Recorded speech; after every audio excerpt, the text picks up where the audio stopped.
이미 그 본인이 본 것이 있어요. 누가 몰락하는 것을 봤느냐. 김문수 후보가 몰락하는 것을 봤습니다. 그래도 당의 대선 후보로 선출이 됐고 지난 대선 때 나가서 41%의 득표를 했단 말이죠. 근데 그 김문수 후보조차도 선명성 경쟁에서 밀리니까 당 대표도 되지 못하는 이런 결과를 본인이 패배시킨 그 사람을 통해서 장동혁 대표가 본 거거든요. 장동혁 대표가 만약에 어느 정도의 소신을 갖고 당이 좀 선회를 해야겠다 이렇게 결심을 한다고 했을 때 그러면 장동혁 대표를 지지했던 당원들과 지지자들이 그대로 같이 따라올 거냐. 자, 그러면 이번에 진짜 된 걸로 믿고 정청래 민주당 대표 이야기입니다. 그리고 마지막으로 이게 좀 조시한 현안이 될 수 있겠지만 국민의힘 장동혁 대표가 선출이 됐는데 이동하겠습니다. 여기서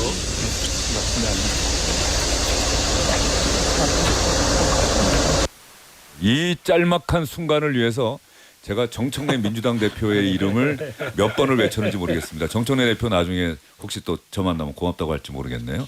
정청래 대표가 기자들이 장동혁 국민의힘 대표 이렇게 나오니까 가겠습니다 하고 그냥 버스로 향합니다. 그리고 문진석 민주당 원내운영 수석 부대표가 마찬가지로 장동혁 국민의힘 대표가 이재명 정권을 끌어내리겠다라고 표현을 했는데 이 부분에 대해서 민주당 문진석 원내운영 수석 부대표가 뭐라고 얘기했는지도 한번 들어보도록 하겠습니다. 가능하죠? 국민의힘 장동혁 대표가 내란 수계 윤석열 씨와의 접견을 예고하며 정권을 끌어내리겠다는 망언을 공공연히 쏟아냈습니다. 국민의 삶은 안중에도 없고 오로지 권력 투쟁과 음모만을 앞세운 정당 대표의 자화상일 뿐입니다. 결국 국민의힘을 극우의 힘, 내란당으로 몰아넣겠다는 자기 고백입니다. 국민의힘은 더 이상 내란의 그림자에 기대어 국정을 방해하지 말고 먼저 내란의 죄과부터 철저히 반성하십시오. 자, 민주당은 아주 강경일변도인데 김선희 평론가는 조금 전 정청래 대표의 그 표정과 장동혁 대표에 관한 질문이 나오니까 그냥 가겠습니다 하고 가는 모습에서 뭐 강경, 강성, 정청래 뭐 이런 거는 우리가 익히 알고 있는 건데요. 앞으로 여야 관계가 정말 순탄치 않겠다. 어떻습니까? 정청래 대표도 여러 가지 생각이 교차했을 것 같아요. 그러니까 본인이 송원석 원내대표에 대해서 내란 옹호 정당이고 내란 옹호를 계속하는 이상은 악수를 하지 않겠다라고 했고 사실 정청래 대표도 만약에 국민의힘에서 탄핵에 찬성했던 그리고 내란을 청산할 의지가 있는 사람이 대표가 됐다면 다시 악수를 할 수 있는 그런 준비도 돼 있었을 겁니다. 하지만 그런 일은 결코 벌어지지 않았다라고 하는 거고 괜히 또 기자들 앞에서 한마디 했다가 그게 더 크게 논란이 될 수도 있고 그리고 본인은 악수하지 않는다라고 이미 일단 기조를 정해놨기 때문에 아무 말 없이 가는 것으로 메시지를 대신한 것이 아닌가 이렇게 보여지는 거고 사실 여러 언론인들도 정청래 대표에 대해서 그렇게까지 할 이유가 있느냐 필요가 있느냐 여당 대표답지 않다 이런 비판을 했지만 그러나 국민의힘의 새로운 대표 선거 결과는 정청래 대표에게 계속 악수하지 말라라고 하는 직접적인 메시지를 또 보내고 만 것이 아닌가 싶습니다. 이재명 대통령이 후보 시절, 대표 시절 뭐 매일 기자들 앞에 선 것은 아닙니다만 뭐 김문수 전 대선 후보도 마찬가지고요. 이른바 백브리핑이라는 게 있지 않습니까? 기자들의 질문에 나름대로 그 어떤 질문, 매일 받은 질문이라도 매일 대답을 해야 되는 게 정치인의 숙명인데 정청래 대표에 대해서는 뭐 후배 기자들 꼭 SBS 기자는 아닌데 제가 들은 이야기로는 좀 무섭다. 그러니까 이야기를 했다가 질문을 했다가 공박당할까 봐 좀 무섭다라고 하는 이야기도 한대요. 그러니까 정청래 대표가 원래 그렇게 무서운 사람이 아닌데 일단 본인이 스스로 알고 있다듯이 좀 생긴 게 좀 강한 이미지가 있고 또 이렇게 강성 메시지 쏟아내고 그러니까 후배 기자들 중에서는 정청래 대표에게 질문하는 걸 좀 부담스러워하는 그런 분위기도 있다. 또 오늘도 이제 이런 모습을 보면은 저 질문했던 기자는 얼마나 당황스러웠겠어요. 해야 될 질문이라고 생각을 했을 텐데 어떻게 보셨습니까? 첫 번째로는 이번 전당대회 국힘의 전당대회가 전환길에 이 완벽한 승리로 끝났지 않습니까? 극우의 모습, 그러니까 대한민국의 제1야당이 보수를 정도 저버리고 잊고 지냈던 이름인데 또 나오네. 보수를 내팽겨치고 극우를 선택한 거 아니겠습니까? 근데 극우의 모습이 대한민국에 어떤 영향을 미칠지는 우리가 다 불을 보듯 뻔히 알고 있지 않습니까? 그거에 관련돼서 정당의 이 대변인이 그 입장을 분명히 밝혔고 그런 모습을 다시 한번 정당의 대표가 그 얘기를 비슷하게 하면 여야 경색이 더 심화될 거죠. 저건 저는 인내한 거로 보입니다. 얼마나 하고 싶은 말이 많겠습니까? 오히려 인내한 것이다. 오히려 인내한 것이다. 저기서 한마디 더 덧붙이고 저기 극우 정당으로 치닫는 보수 정당이 사라진 대한민국의 현실에 대해서 개탄을 하는 얘기를 했다면 더 그랬겠죠. 그 극우라고 하는 표현을 장동혁, 김문수 후보 다 부인하잖아요. 우리가 왜 극우냐. 전환길 씨도 왜 내가 극우냐라고 이야기하지 않습니까?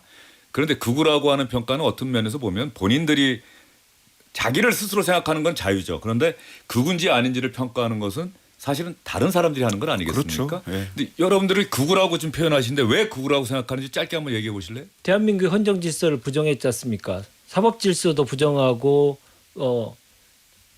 법원을 습격하는 그런 것을 감행하고 또 하나는 혐중 혐오 표현을 계속하면서 또 하나는 대한민국의 기본적인 시스템 민주주의의 가장 기본적인 시스템인 선거를 부정선거론으로 치환시켜서 지금 국민을 현혹시키고 있지 않습니까? 그러니까 대한민국이 운영되는 가장 기본적인 질서를 다 부정하는 결과를 초래했기 때문에 거기에 앞장선 사람들이 극우가 아니면 누구입니까? 예, 김수인 평론가 생각 네. 어떠세요? 극우가 아니라는 이유로 국민의힘 인사들이 얘기를 하는 게 우리가 폭력을 썼냐. 늘 그러죠. 예, 폭력은 정청래 대표가 과거에 있었다 뭐 이런 식으로 얘기를 하거든요. 근데 뉴스를 해외 뉴스를 안 보시나 봐요. 유럽 극우의 성장 뭐 이런 기사가 많이 나오잖아요. 유럽 극우파 중에 누가 폭력을 쓰는 경우가 별로 없습니다. 극우라는 게 그냥 폭력의 물리적 폭력의 사용 여부로 판단을 하는 게 아닌 거거든요. 근데 대표적으로 극우라고 하면은 다원주의적인 질서를 부정하는 배타적이고 독점적인 이런 것들을 추구하는 것이 극우의 첫 번째 리트머스 시험지라고 볼 수 유럽에서 있는데 일고 있는 극우의 가장 큰 특징 중에 하나는 난민에 대한 그렇죠. 혐오거든요. 반외국인 반이민. 근데 반외국인. 유럽 극우보다도 한국의 극우는 훨씬 질이 떨어지는 것이 유럽 극우는 좀 연성화 전략도 취해요. 그래서 여성 당 대표를 만들어 가지고 페미니즘적인 전략을 펴기도 하고 친환경적인 얘기도 이따금씩 하고 친노동적인 이야기는 더 많이 합니다. 근데 한국의 국민의힘은 여기는 해당 사항이 없고요.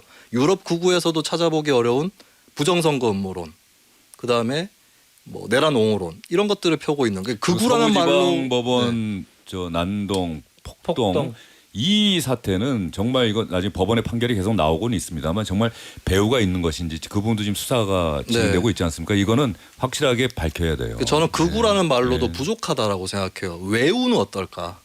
바깥에 있는 사람들이다. 외우. 네, 극우라는 말로도 한국 극우는 부족하지 않나 싶습니다. 예, 알겠습니다. 자, 그러면 김철권 사무총장에게는 장동혁 대표 이야기 듣고 나서 들어보시고 나서 한번 답변해 보시죠. 장동혁 국민의힘 대표가 윤석열 전 대통령 접견에 대해서 이거 늘 뭐 토론 과정에서도 약속했던 부분인데 한번 들어볼까요?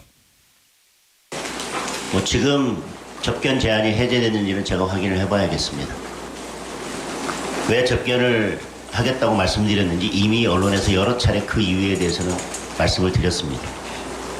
그리고 처음 말씀드린 것처럼 저는 전당대회 기간 중에 제가 당원들과 국민들께 약속드렸던 것은 특별한 사정의 변화가 생겨서 그것을 지킬 수 없는 상황이 아니라면 저는 지키도록 하겠습니다. 특별한 사정의 변화라고 하는 전제를 달았는데 저건 또 왜 저 이야기를 했는지를 한번 생각을 해보고요. 또 하나 조경태 의원 대표 경선에서 경쟁했던 조경태 의원 관련해서 또 어떤 얘기인지도 한번 들어보시죠. 전당대회를 마치고 미래로 나아가자고 이야기를 했습니다. 그리고 그것이 맞다고 생각합니다. 조경태 의원께서 이런저런 말씀을 하시는데 이제 그거에 대해서 제가 일일이 대응할 필요는 없다고 생각합니다. 그러나 만약에 적절한 결단이 필요한 시점이라면 제가 할 수 있는 결단을 하겠습니다. 정말 장동혁 대표가 조경태 의원 또 윤석열 전 대통령 접견할 거라고 보세요? 저는 장동혁 대표의 생각이 약간 좀 변하고 있는 게 아닌가 이런 생각이 들어요. 아 그래요? 장동혁 이준석 대표가 장동혁 대표 선출에 대해서 환영하는 혁신했으면 좋겠다는 환영하는 그 성명을 내놨던데 그 진심입니까? 저도 페북에 비슷하게 네. 썼는데요. 네. 기본적으로 이제 상대당의 대표로 선출된 거에 대한 네. 그 A조 도리고 그거에 대해서는 이제 대신 대표가 됐으니 좀 쇄신하고 국민들의 목소리를 좀 들어라. 뭐 당신들끼리 자꾸 그렇게 가봐야 별거 아니다 이렇게 얘기하는 겉으로는 환영인데 속내는 다른 겁니까? 뼈 있는 얘기를 한 거죠. 예, 뼈 있는 얘기다. 언중유골이 있다. 예, 얘기 계속해 주시죠. 그 제가 봤을 때는 장동혁 대표의 정치 행보를 좀 보시면 원래 장동혁 대표가 민주당 인사들하고 엄청 친했어요.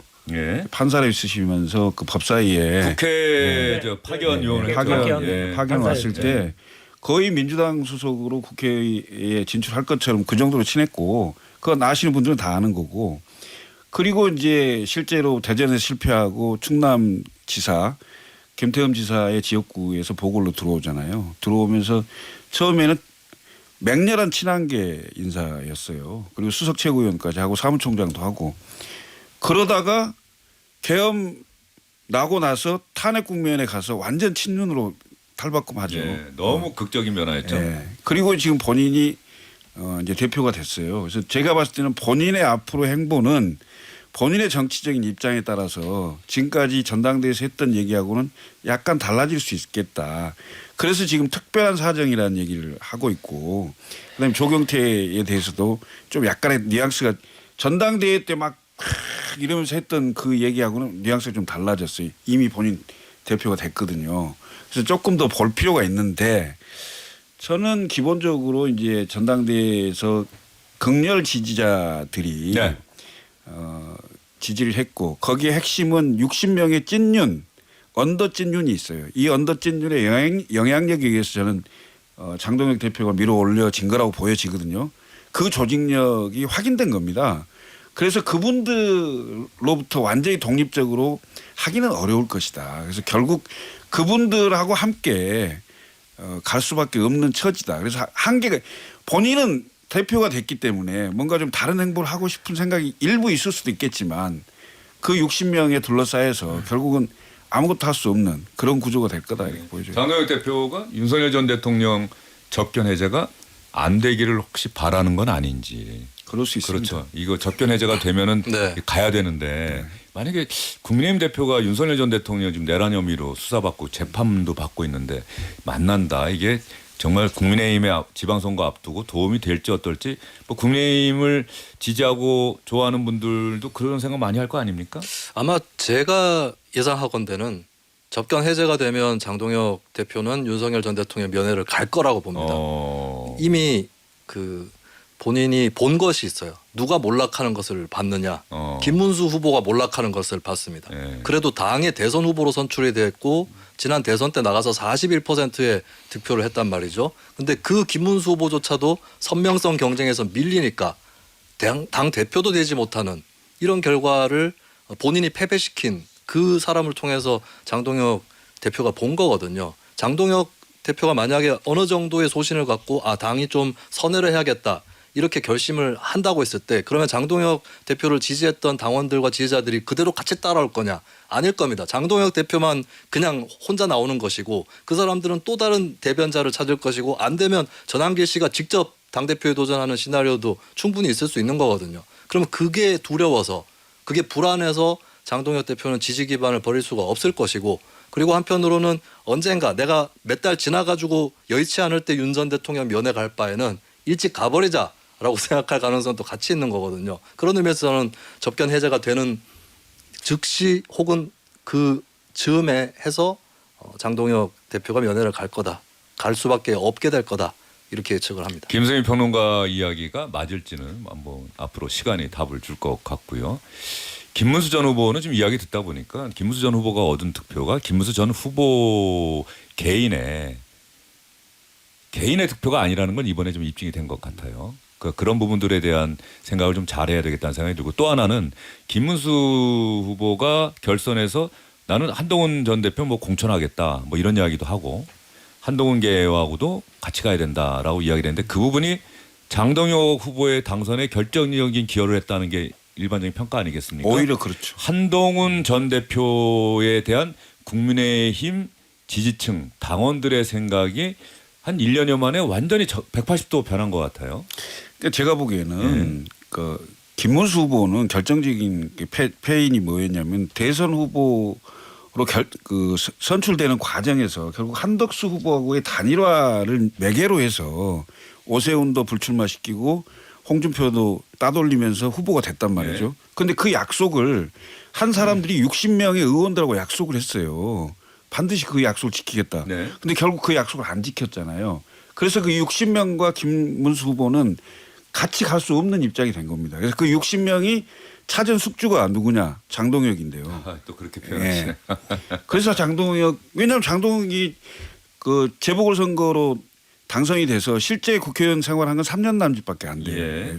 재선 의원이긴 합니다만은 그래서 국회에 오랜 경험이 있고 뭐 경륜이 있다 이렇게 표현하기는 좀 어려운 상황인데 60명이 봤을 때 그나마 영남권이 아닌 그 의원 중에 본인들하고 함께 할 수 있다고 생각하는 건 장동혁이었기 때문에 그 선택이 된 거고요. 제가 봤을 때는 김문수 후보 앞으로는 거의 뭐 활동이 거의 힘들지 네. 않을까 이런 상황이죠. 예. 알겠습니다. 이 부분에 대해서는 윤재관 대변인 생각을 김용태 국민의힘 전 혁신위원장 네. 그 윤석열 전 대통령 접견 관련해서 아마 김용태 전 혁신위원장은 보나마나 비판적일 것 같은데 김용태 의원 얘기를 들어보고 나서 윤재관 대변인 이야기 듣고 윤재관 대변인이 이야기를 많이 할 수밖에 없는 주제로 넘어가 보도록 하겠습니다. 다른 분이 더 많이 하실 거예요. 어제 본인께서 특별한 사정 변경이 없는 한 가실 수 있다라는 취지로 말씀하신 걸로 알고 있는데 저는 가시면 안 된다라고 생각이 듭니다. 이미 윤 전 대통령 같은 경우는 탈당했고 정말 그 계엄이라는 극단적인 선택으로 인해서 많은 국민들이 힘들어하셨잖아요. 그것이 저희 국민의힘이 지향하는 가치하고 맞닿지도 않고요. 그렇다면 공과 사를 구분하는 것이 제1야당 대표로서 굉장히 중요한 위치고 역할이라고 생각이 들고요. 장동혁 대표께서는 결국에 가지 않으셔야 된다는 것을 본인도 알고 계시지 않을까 조심스럽게 추측해 봅니다. 장동혁 대표의 아마 기조가 전당대회 때 김용태 전 혁신위원장이 혁신위원장 때 윤석열 전 대통령 탈당 그렇죠? 이걸 해냈기 때문에 아마 얘기이고 장동혁 대표도 알고 있지 않겠는가라고 김수민 평론가하고 좀 다른 얘기를 했어요. 자, 이야기를 들었는데 우리 윤재관 대변인 다른 당의 이야기긴 합니다만 어떻습니까? 전환길이 시킨 대로 하겠죠. 장동혁의 자력적인 판단에 의해서가 아니고요. 예. 전환길이 시킨 대로 한다고 저는 생각합니다. 정말 전환길 씨가 그 정도 전환길에 영향력이 있는 겁니까? 전환길에 물어봐야지 장동혁에게 물어볼 일이 아니다라고 하는 것은 당내에서 다 알고 있을 텐데 왜 저걸 장동혁에게 질문을 하는지 모르겠습니다. 전환길에 물어봐야 된다고 저는 생각하고요. 예. 이 전당대회를 끝나고 나면 사실은 전당대회까지의 논란이 있었던 것들이 앞으로의 이제 미래를 봤을 때 어떤 것들을 마무리하고 미래를 가지고 어떤 얘기를 할까를 가지고 고민해야 되는데 결국 다시 윤석열이잖아요. 전당대회까지 끝나고 나서도 정신 못 차린 거죠. 접견이라고 하는 것을 다시 얘기하면 논란을 가지고 과거 가지고 계속 지금 살겠다는 건데 이런 세력이 대한민국의 제1야당이라고 하는 것이 정말 부끄럽습니다. 예. 이재명이 알겠습니다. 야당복이 있다고 그러겠네. 예, 알겠습니다.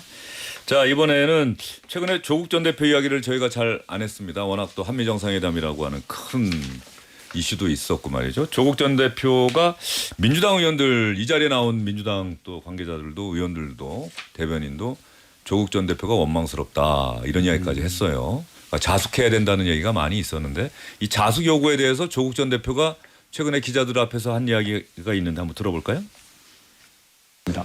그런데 이번 호남행을 비롯한 최근 이제 원장님의 행보를 두고 민주당 내부에서 자숙하라 이런 목소리도 나오고 있습니다. 혹시 이 부분은 어떻게 받아들이고 계십니까? 민주당에서 그런 말씀하시는 거 저를 위한 좋은 충고라고 저는 생각을 하고 있습니다. 그런데 저는 제가 정치인으로서 그리고 조국혁신당을 만든 주역으로서 저는 조국혁신당을 더 활성화하고 조국혁신당의 비전과 정책을 가다듬어야 할 책무가 있습니다.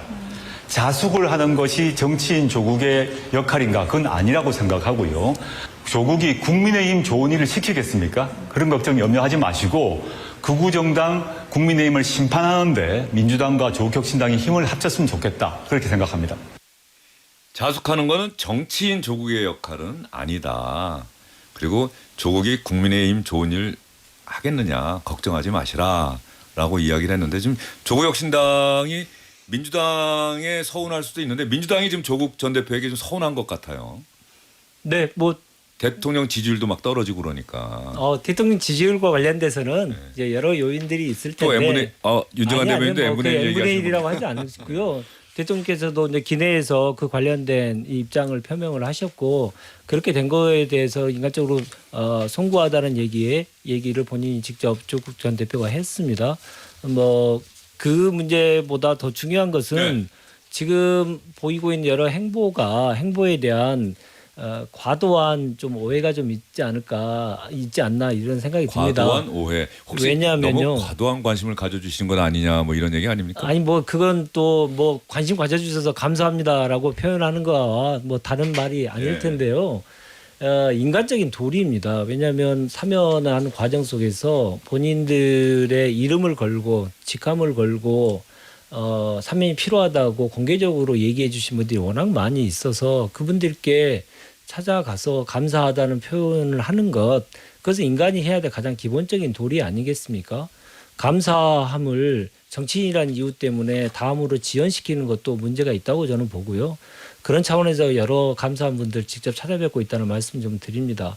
그리고 두 번째는 아까 인터뷰에 나온 내용을 좀 부가적으로 설명드리면 가장이에요. 한 집으로 따지면 조국혁신당이라고 하는 이 가정이 있다면 그 가정의 가장입니다. 그 조국혁신당의 재활성화를 위해서 가장의 역할을 해야 되는 그런 또 특수성이 분명히 있는 것이거든요. 예를 들어서 다른 정당의 주요 정치 지도자 아니면 이번에 사면 복권된 다른 정치인들과 달리 조국 전 대표는 자기가 책임져야 될 이 범위가 상당히 넓은 분입니다. 그분들 그 역할을 충실히 하겠다는 것이고 마지막으로는 사면 복권됐기 때문에 이제 정치를 하겠다라고 얘기했고 앞으로도 정치를 할 거라고 다들 예상하셨지 않습니까? 그러면 정치를 하면 어떤 목표를 갖고 하는지에 대해서 국민들께 설명을 드려야죠.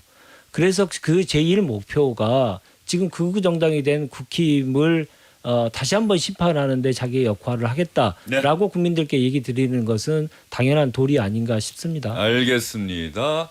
조국 전 대표가 그런데 좀 서두르는 것 아니냐 뭐 이런 얘기들도 있어서 제가 질문을 드렸던 거고요. 네. 조금 전에 조국 전 대표의 목소리는 KBS 광주와의 인터뷰였고요. 김용태 국민의힘 의원의 이야기는 KBS 라디오와의 인터뷰였다는 점 여러분께 말씀을 드리겠습니다. 두 분께 윤정한 대변인 긴 시간 이야기를 하셔서 두 분께 질문을 드리기 전에 그 2030 세대에 대한 사과 문제, 인식, 조국 전 대표 그리고 이준석 개혁신당 대표 이야기 차례로 들어볼 텐데 먼저 조국 전 대표 이야기입니다. 어떤 분들은 20, 30대가 왜 극우화 안 됐다 하는데 그건 아니라고 봅니다. 20, 30대 일부, 특히 남성 일부는 극우화되어 있다라고 보고요. 저는 이제 특히 20, 30대 남성이 처해 있는 사회 경제적 조건이 있다고 봅니다. 뭐 일자리 문제건 대학교 등록금 문제건 그 뒤로 이제 취업 문제건 뭐 집 문제건 이런 문제에 대한 고통과 불만이 있을 거라고 생각하고 그 문제를 해결하는 게 제가 정치인으로서의 임무라고 생각합니다. 그렇지만 극우화되어 있는 부분 용인할 수가 없죠. 예, 극우 2030 세대의 극우 여러 가지 요인이 있다 얘기를 했는데 이준석 대표 이야기도 들어보겠습니다. 조국 전 대표는 여전히 위선의 상징입니다. 2030 남성의 민주당 지지 이탈은 민주당의 편향된 젠더 정책이기도 했지만 정책 때문이기도 했지만 더 근본적으로는 조국 사태로 드러난 진보 진영의 위선 때문이었습니다. 조국 전 대표는 반성과 사과는커녕 오히려 청년들을 극우로 몰아세우며 자신의 실패를 덮으려고 있습니다. 수백 번의 침묵으로 국민을 기만한 사람이 이제 와서 젊은 세대를 향해 훈계를 늘어놓는 상황을 더 이상 봐주기 어렵습니다. 자중하십시오. 자, 두 사람 얘기 들어봤습니다. 김수희 평론가 짧게. 네. 계층 일부가 극우화되고 있는 건 2030 남성만이 아니다. 이걸 좀 지적을 하고 싶고요. 그리고 조국 전 대표의 행보가 오히려 극우화나 이런 것들을 더 추동할 수도 있다. 가령 광화문의 태극기 집회에서 10대 후반 청소년이 우리 학교 도서관에 조국 전 대표 책 있다. 뭐 이런 얘기를 하더라고요. 알겠습니다. 네, 그런 빌미를 예. 제공할 수 있다는 점 말씀드립니다. 알겠습니다. 세 분 긴 시간 수고 많으셨어요. 다음에 또 이야기해 보도록 하고요. 수고 많으셨습니다. 고맙습니다. 감사합니다. 오늘은 여기까지입니다. 고맙습니다.